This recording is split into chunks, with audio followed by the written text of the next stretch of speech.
Number 43, we have this graph right here. Let's do some calculations with this. So for part A, we're asked for f of 2. Okay, what is f of 2 here? F of 2, it looks like it goes through 0. F of 2 is equal to 0. So this is f of 0. And now what is f of 0? There's an open circle at -6, filled in circle at 4 here. Y is equal to 4.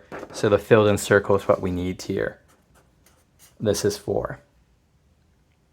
Part B, find where x is equal to 0.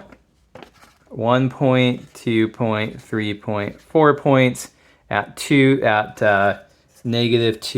2, 4, and 6.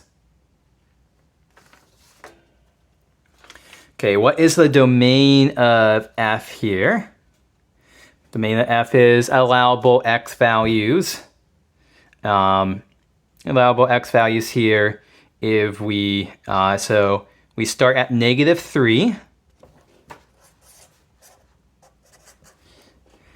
-3, -2, all the way to 0. F of 0 is defined. F of 0 is defined. And then we keep going. F of 3 is not defined. We have an asymptote here, and there's an open circle there.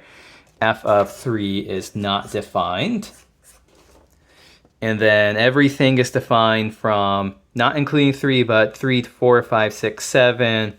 Everything is defined, including f of 7 is defined. So that is our answer for the domain. Okay, so for the range here, what are the allowable y values? Well, it's going off to infinity here. It's going off to infinity.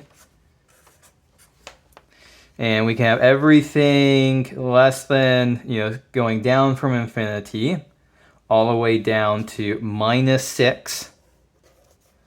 And we don't include -6.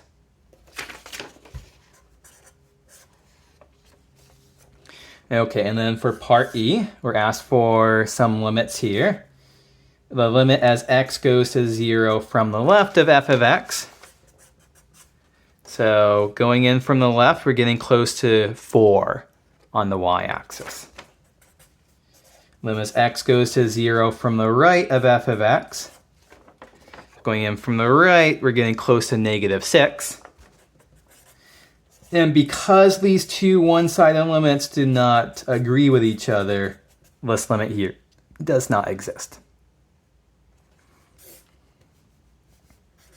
Limit as x goes to 3 from the right of f of x, because I'm doing the part slightly out of order here. Going to 3 from the right, we're getting close to 4. And the limit as x goes to 3 from the left of f of x. So this is going off to infinity. If you know infinity, if you know how to write this as infinity, you can write this as infinity. But it's also okay to say that this limit does not exist, depending on what point you've learned about here in the course.